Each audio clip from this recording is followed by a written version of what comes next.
ద్రోణాచార్యుడు అశ్వత్థామకి ఈ బ్రహ్మాస్త్రాన్ని నేర్పించినప్పుడే అతనికి క్లియర్గా ఇన్స్ట్రక్షన్స్ ఇస్తాడు. 3 ఇన్స్ట్రక్షన్స్ అనమాట. ఒక్కటి, నేను నీకు ఈ బ్రహ్మాస్త్రాన్ని నేర్పిస్తున్నాను కానీ నువ్వు నీ జీవితంలో ఎప్పుడు ఇది వాడకూడదు అనేది ఫస్ట్ రూలు. సెకండ్ రూల్, ఒకవేళ నీ ప్రాణాపాయ స్థితికి వచ్చి నువ్వు బ్రహ్మాస్త్రాన్ని వాడాల్సి వచ్చినా నీ దగ్గర ఉన్న వేరే అస్త్రాలు వాడు, కానీ దీన్ని నువ్వు వాడితే నీకే చెడు జరుగుతుంది. కాబట్టి this is for your self destruction. అంటే నువ్వు ఒకవేళ నీ ప్రాణాపాయ స్థితిలో కూడా వేరే అస్త్రాలు వాడకుండా నువ్వు ఇదే బ్రహ్మాస్త్రాన్ని వాడితే అది నీ సెల్ఫ్ డిస్ట్రక్షన్కే అవుతుంది. సో బీ కేర్ఫుల్ అని చెప్తారనమాట. అండ్ ఇంకోటి మూడోది ఏంటంటే, దీనిని ఉపసంహరించడం అశ్వత్థామకి నేర్పించిన. సో అశ్వత్థామకి ఉపసంహరించడం నేర్పిస్తే ఏమవుతుందంటే, ఇప్పుడు ఎవరికైనా ఒక లూప్ హోల్ దొరికినట్టుగా అయిపోతుంది అనమాట. ఇప్పుడు ఏముంది, మామూలుగా అయితే వ్యాస మహర్షి ఉపసంహరించుకో అంటే అర్జునుడు ఉపసంహరించుకున్నాడు. ఎందుకు? అతని ఇంటెన్షన్ అశ్వత్థామని చంపటం కాదు, ఆపడానికి. ఇప్పుడు అలానే అశ్వత్థామకి ఉపసంహరించుకోవడం కూడా తెలిస్తే వేస్తాడు ఉపసంహరించుకుంటాడు. అంటే ఏంటి, ఇప్పుడు పాండవులు అక్కడ ఉన్న ధర్మరాజు, భీముడు, అర్జునుడు చనిపోవటానికి ఎంతసేపు పడుతుంది? ఆ బ్రహ్మాస్త్రం ఆ పని కార్యక్రమం అయిపోగానే అతను ఉపసంహరించుకోవచ్చు కదా. ఏదైనా ఒక డిస్ట్రక్షన్ జరిగితే అక్కడ తనకి అశ్వత్థామకి దాన్ని ఉపసంహరించుకొని మళ్ళీ ఇంకో దగ్గర అదే డిస్ట్రక్షన్ చేయడానికి ఆప్షన్ వస్తుంది. సో కాబట్టి అతను ఎవరైతే ద్రోణాచార్యుడు ఉన్నాడో ఉపసంహరించుకోవటం ఇవ్వాల. అంటే ఒకసారి ఏదైనా ఘోరమైన తప్పు అశ్వత్థామ చేస్తే మళ్ళీ ఆ తప్పు చేసే అవకాశం అతనికి రాకూడదు అని ఆయన ఉద్దేశం. ఇప్పుడు అర్జునుడి దగ్గర బ్రహ్మాస్త్రం ఉంది, ఆ బ్రహ్మాస్త్రం వేశాడు, ఉపసంహరించుకున్నాడు కాబట్టి ఆయన దగ్గరే మళ్ళీ బ్రహ్మాస్త్రం ఉంది. కానీ అశ్వత్థామకి ఒకసారి వేస్తే మళ్ళీ అది రాదు. So it's only one time use లాగా.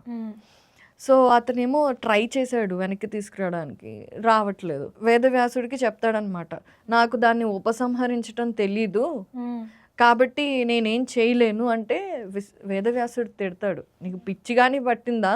పాండవులు న్యాయంగా ధర్మంగా యుద్ధం చేసి గెలిచారు. ఇప్పుడు హస్తినాపురానికి దేశానికి రాజులు వాళ్ళని నువ్వు చంపటం ఏంటి?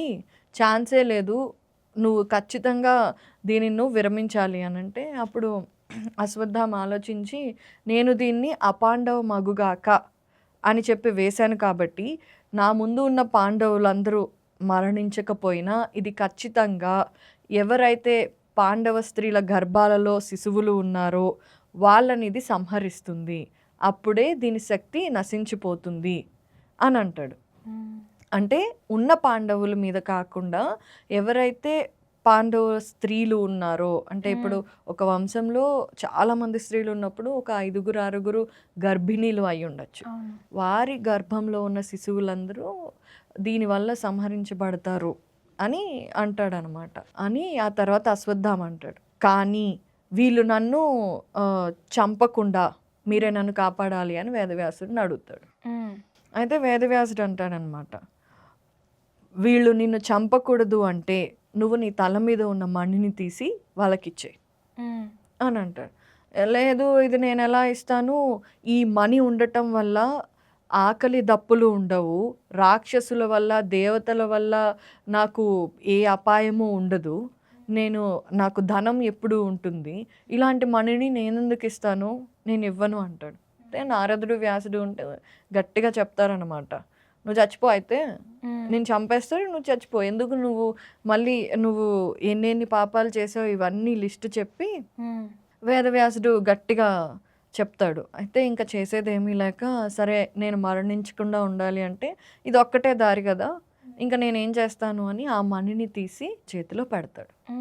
ఇక బ్రహ్మాస్త్రం ఏదైతే ఉందో పాండవ స్త్రీల గర్భాలలో ఉన్న శిశువుల్ని సంహరిస్తుంది అని ఇంకా మణిని ఇచ్చేసిన తర్వాత శ్రీకృష్ణుడుండి అంటాడనమాట. చాలా కోపంగా అశ్వత్థామ ముందుకు వచ్చి, అశ్వత్థామ నువ్వు చెప్పినట్టుగానే పాండవ స్త్రీల గర్భాలలో ఉన్న శిశువులు సంహరించబడిన ఉత్తర గర్భంలో ఉన్న శిశువు మాత్రం బ్రతుకుతాడు.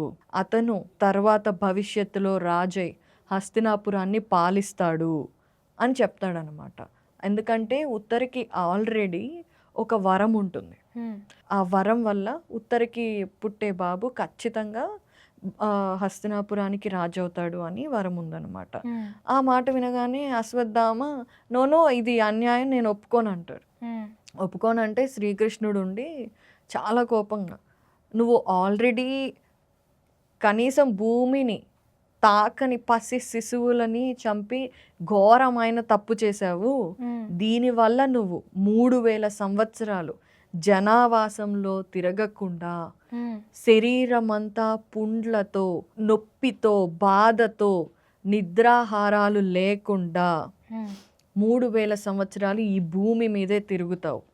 ఎవరైతే ఉత్తరకి పుడతారో ఆ బిడ్డ పరీక్షిత్తుగా పెరిగి పెద్దై నీ కళ్ళ ముందే హస్తినాపురాన్ని రాజుగా పాలించడం నువ్వు చూస్తావు అని శాపమిస్తాడు. శ్రీకృష్ణుడు శాపమీయగానే వేదవ్యాసుడు ఇది నిజమవుగాక అని శాపమిస్తాడనమాట. సో శ్రీకృష్ణుడు వేదవ్యాసుడు శాపమిచ్చారు. అశ్వత్థామకి చాలా కోపం వచ్చింది. కానీ శ్రీకృష్ణుడిని శపించలేడు కదా. అతనికి ఇప్పుడు మనే లేదు అంటే అతను నార్మల్ హ్యూమన్ బీయింగ్ కంటే కూడా ఇంకా నీచమైన పరిస్థితిలోకి దిగజారిపోయినట్టే.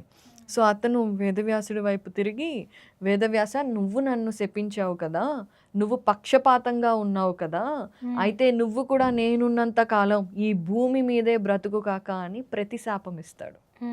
వేదవ్యాసుడు ఏమి కామ్గానే ఉంటాడు, సరే అన్నట్టుగా. ఆ తర్వాత ఇంకా అలా ప్రతిశాపం ఇచ్చి కోపంగా అడవుల్లోకి వెళ్ళిపోతాడు. అడవుల్లోకి వెళ్ళిపోయేసరికి అతనికి శరీరం అంతా కృంగి కృషించిపోయినట్టు, రక్తం కారడం, ఒళ్ళంతా పుండ్లైపోవటం అలా అయిపోతుంది. ఇక ఇక్కడ వ్యాస ఆశ్రమంలో ఉన్న పాండవులు వేదవ్యాసుడికి నమస్కరించి పాండవ శిబిరాల దగ్గర ద్రౌపది ఉంది కదా, అక్కడికి వెళ్ళి ఏదైతే అశ్వత్థామ మణి ఉందో ఆ మణిని ఆమె చేతికిస్తారనమాట. అప్పుడు ధర్మరాజు అంటాడు, నువ్వు ఇలా అనుకున్నావు కదా, చూడు నువ్వు అడిగినట్టుగా మేము మణి తీసుకొచ్చాము, ఇప్పటికైనా నీ బాధని కొంచెం తగ్గించుకో అని చెప్తాడు. సో అలా అశ్వత్థామ బ్రహ్మాస్త్రం వేయటం, అలాగే శ్రీకృష్ణుడు శాపం ఇయటం చాలా ఎమోషనల్గా ఉంటుంది. చాలా అద్భుతమైన ఘట్టం.